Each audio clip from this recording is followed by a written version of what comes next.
Hello, my friends, and welcome to a chilling and exciting episode of the Party Nerds Popcast.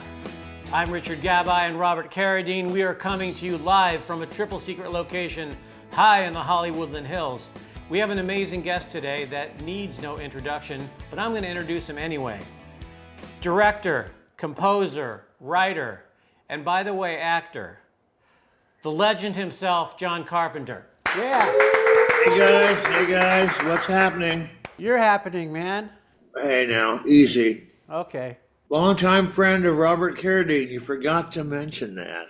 And you guys collaborated, is it 3 films? 3 films. Can I be selfish and ask you from the beginning, from Halloween, which is the beginning for me, I don't know if it's the beginning for you, did you know you just made the most important horror film of the time? No, had no clue.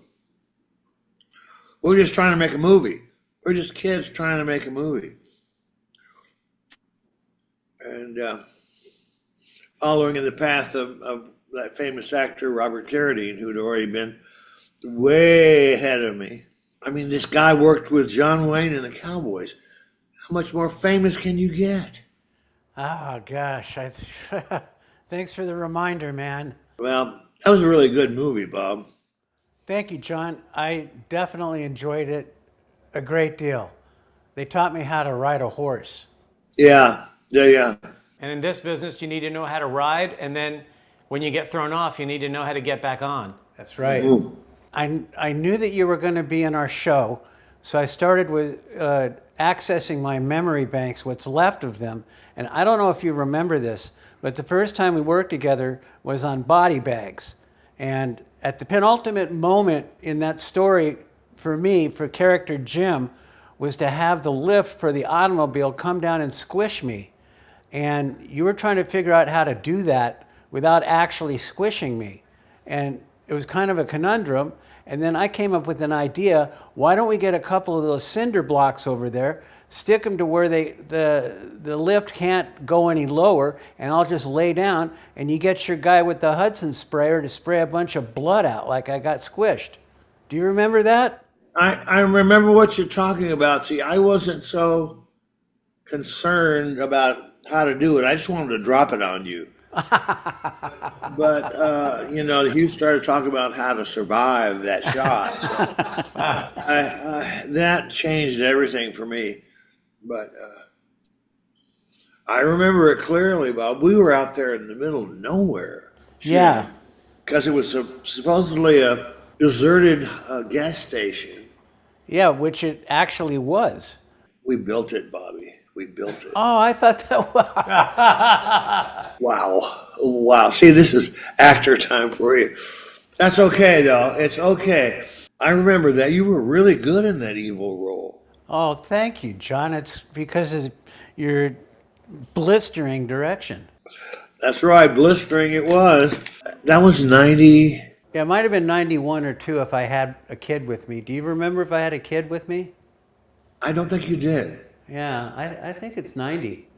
On Escape from L.A., which I wanted to be in desperately, you informed me in no uncertain terms that there was nothing left in that film for me to do unless I wanted to shave my head. No. That's not how it went down. Okay, let her rip. That is not how that went down.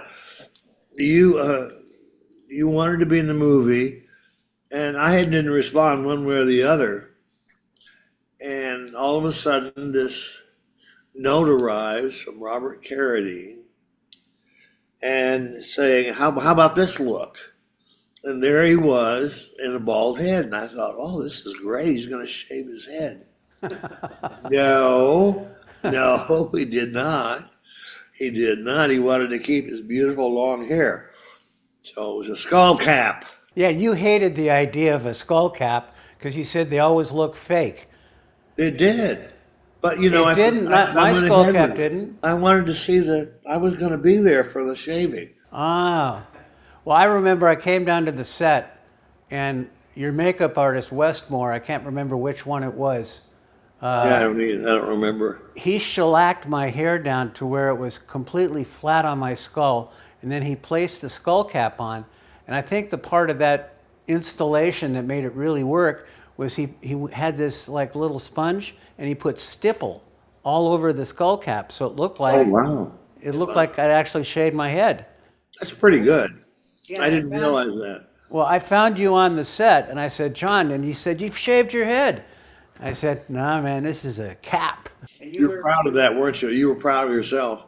Very proud, very proud. Yeah. You know, I was dealing with a pretty big movie then, Bobby. I wasn't as obsessed with taking care of you as I was other things. Yeah, sure, John. I don't know if you remember this, but there's a scene in that movie where I think it was a Cadillac, is roaring towards camera, and it's swerving around all these exploding things, and it goes hauling ass past the lens. And you say, cut! Let's go again! And I said to you, John, that was perfect. Why are you going again? You said, I like to watch it. You're making up shit as we go. This is what's happening right now. We're making this crap up. The only reason I might believe him on that story, I do believe you, of course. I'm already intimidated. But the only reason I would believe him is because on his first movie, he tried to teach John Wayne how to act. So he very well might have tried to tell you how to direct. Did you actually try to teach him how to act? That would be a big mistake.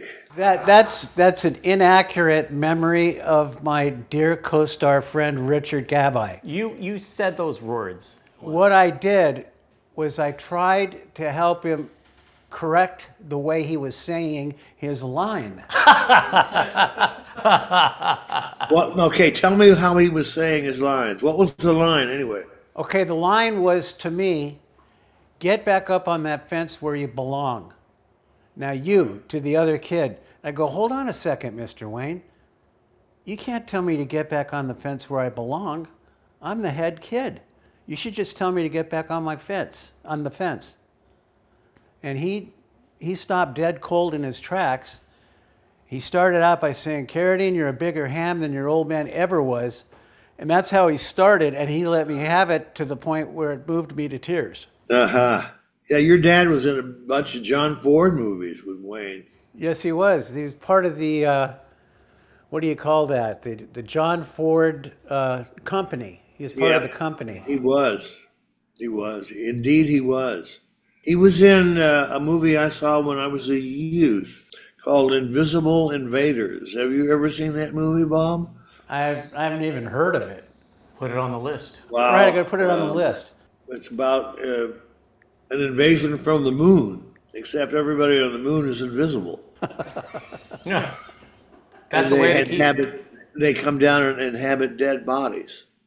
Your dad played a scientist who got blown up and came back as a dead body in a moon man. Wow. Pretty incredible stuff. Well, just like Richard, I think you were going to say, look at all the money on production you save. Or if they were invisible, I mean, they did take up bodies, so it's not completely invisible. Not completely. It's a little Invasion of the Body Snatchers-esque, maybe. Kind of zombie-esque. They're all kind of zombies walking around dead, inhabited by moon men. Is it any good, John? Should I watch it? It's pretty astonishing. Let me put it that way. Okay. Astonishing sounds good. It was made in, was it 5 or 6 days? So how many waves of children did you have, Bob? Well, I'm still on the second wave, and there's 2 in that wave. And then my daughter, Ever, is the first wave, and I raised Ever alone with the help of a lot of friends. Yeah. And she's made you a grandfather twice. That's right. Ever made me a grandfather twice, and my middle child has made me a grandfather yet again. I can't believe it, Bob. I can't believe it. I know, your plucky young charge is a grandfather. Well, I'm a granddad too, so I understand what it's like. I think it's great. Do you love it? I love it. It's okay. It's okay.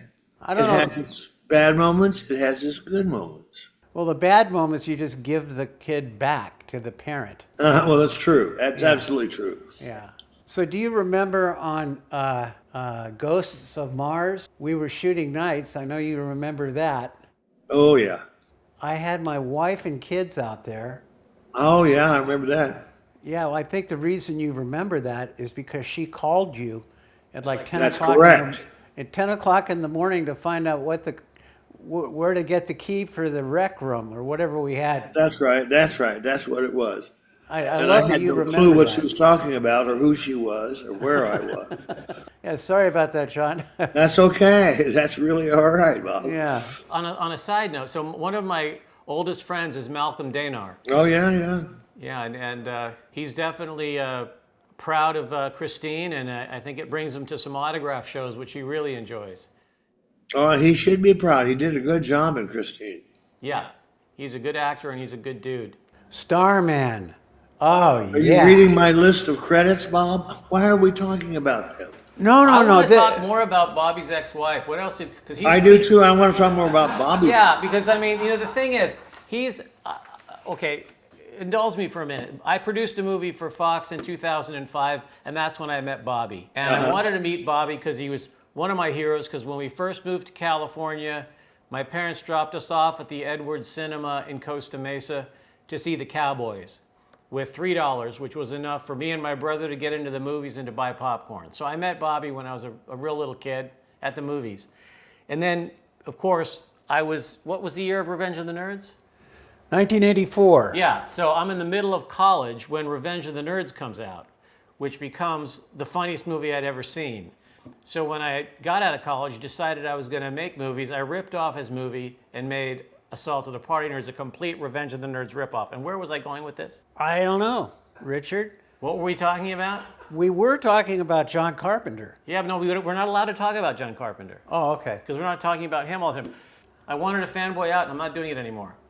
Well, the thing I remember and love and have quoted from Starman is red means stop, green means go, yellow means go very fast.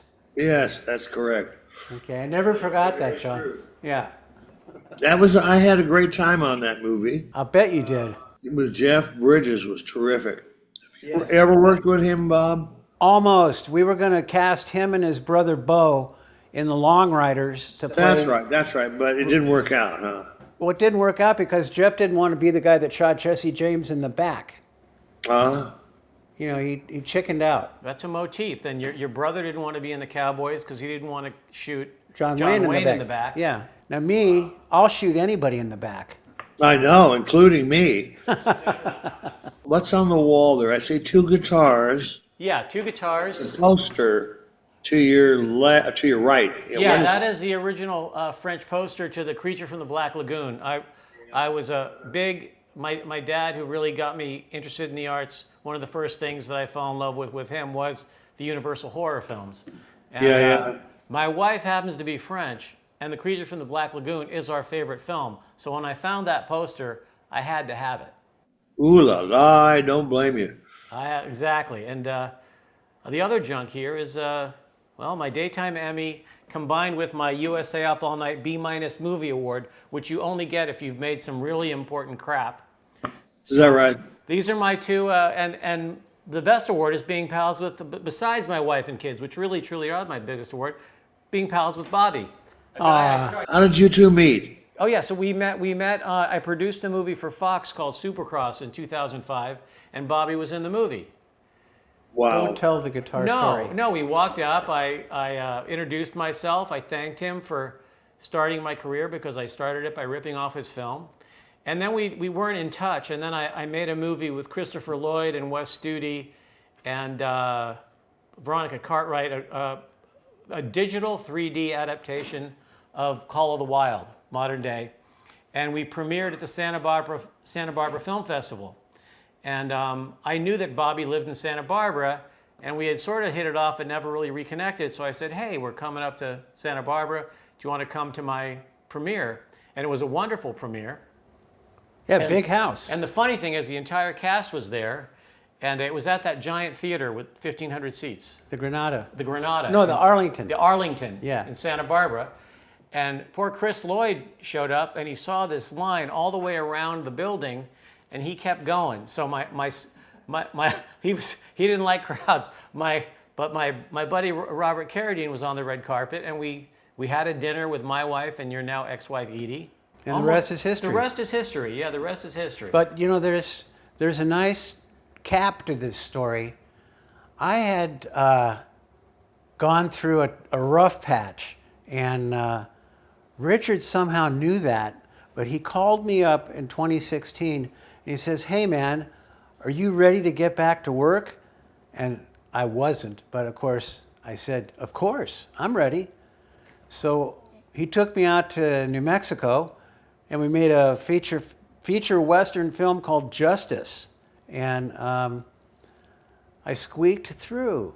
Yeah, it was a little intimidating. We had Stephen Lang and Jamie Lynn Sigler and Jackson Rathbone and Robert Carradine and a bunch of others, but he did a great job, and Universal picked up the movie, and the rest, as they say, is history. Now, I have a question here. When you say you made a movie, what do you do on these movies? On Justice, I was the director. You directed? Uh-huh. And on the... Congratulations. Anybody who has the courage to direct gets a big, big A in my book. Thank you, sir. I've done it 30 times with really varying results. But as long as I live to die another day and try again, I'm having the best time ever. Yeah, I hear you. Well, John, you can admit it. The only reason you called me was because you couldn't remember what it was like to work with me. Well, Bob, you can't blame me, can you? Really? I mean, try to forget that. Hey, so how about They Live? I That's love right. that movie. Oh, thanks. Yeah, I do too. It's fun. It's an interesting movie. $3 million movie. And really, it turned out good. I like it. Well, I don't think that movie is fiction. I think there's a lot of truth to that movie. You know, I'm a child of the 60s. And Reagan astonished me. I can't believe we elected him. Oh my God. His ideas and what he was doing. And it was all about this unrestrained capitalism. We don't have some guard posts, guardrails on capitalism. It'll fuck you over big. So I wanted to make a movie about them. Yeah, I love when they put on the glasses and they could see what the billboards actually said. That's right. Yeah. That was just such a great concept. Well, it was actually, that wasn't made up, and I have a box of sunglasses that do that. Oh, cool. Yeah, I do. I check everything with them now. Hey, did you do the score on Starman? No, I didn't. That was Jack Nietzsche. Oh, okay. You know who he is? Yes, I do. Yeah, he's a really talented guy. The voice, the singing voice on Starman was Buffy St. Marie, his wife. Oh, wow, that's cool. Yeah, I know. She had a great voice. Yeah, nice I know. Lady. Nice lady. Now, so how long am I a prisoner to this thing? Hey, you can tell us to take a hike anytime you want. Well, I'm not going to say that. I'm gonna see if maybe you'll hang up. I'm gonna ask you a fanboy question. How do you decide if you're gonna do the music yourself or you're gonna hire somebody? Well, okay, it started out as a necessity because when you're working in low budget films, and Bobby wouldn't understand this because he's Correct. always top of the line. Yeah. But when I was coming into the business, we didn't have any money for music. I just didn't. So I did it myself out of necessity.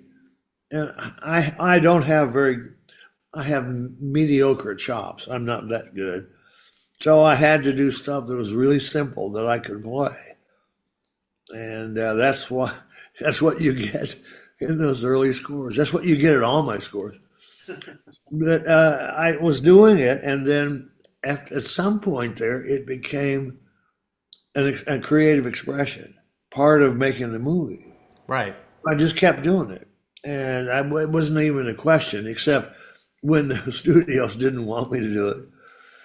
And they didn't want me to do it on the thing. That wasn't even a consideration. Right. So we got Ennio Morricone, who's just a brilliant man. Oh, Wow. you don't mind stepping aside for that? No, and I didn't. I learned a lot from him. Learned a lot. I didn't learn any Italian, but I learned a lot. About music. Well, I've on the low budget necessity. All of my early films, because I'm a bit of a rock and roll musician and songwriter. So in my first few films, anytime the radio's on or anytime there's a party scene, I used all my music for free to myself. And the great thing that came from it is other directors and producers started hearing the songs, and I started licensing to other movies, and turned into be a good part of my business. Good for you, man. Yeah, that's man. Great. Bobby, who directed the Cowboys? Mark Rydell? Okay, what do you have anything nice to say about him or no? Well, I know that one day we were out on the plains shooting insert car shots. And so most of the company was out there. And we had to cut because there was a Teamster station wagon. Remember back before they had vans, they had station wagons? Yes, I do. Right. Well, there's a station wagon coming across the tundra, and it pulls up next to the camera vehicle, the Chapman crane, and somebody says, "That's John Ford." And so Mark Rydell gets down off of the crane, and he goes over to the station wagon, and the window rolls down about that much. And before Mark can even say anything, John Ford says, "I hope you're a better director than you were an actor." Is that right? Wow. Wow. Bobby, you've always been good. I've never seen you do a bad performance. Seriously. Oh, thank you, John. No, I'm not kidding.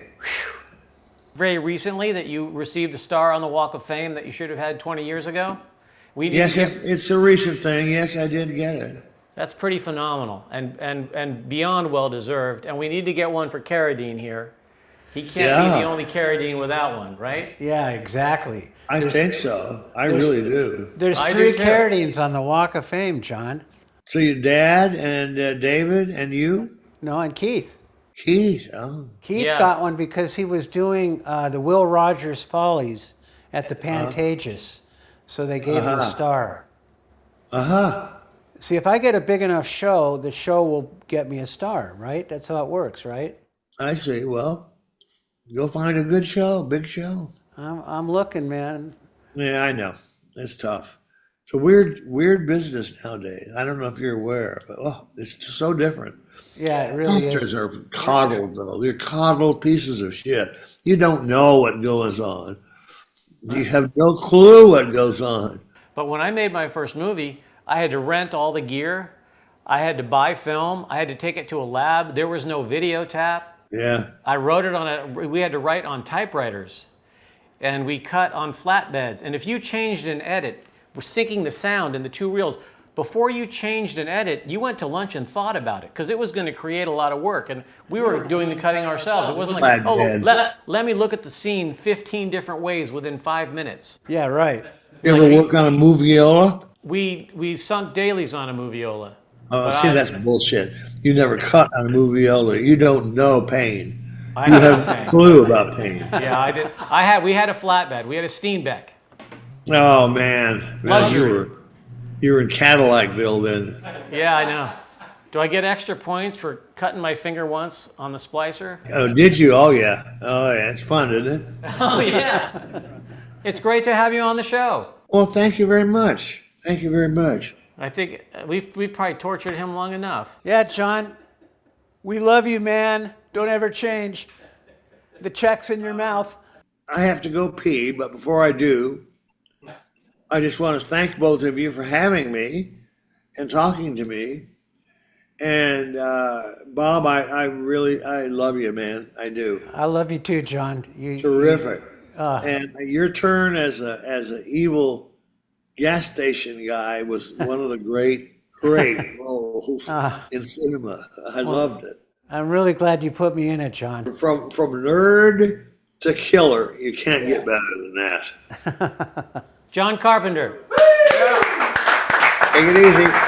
See ya.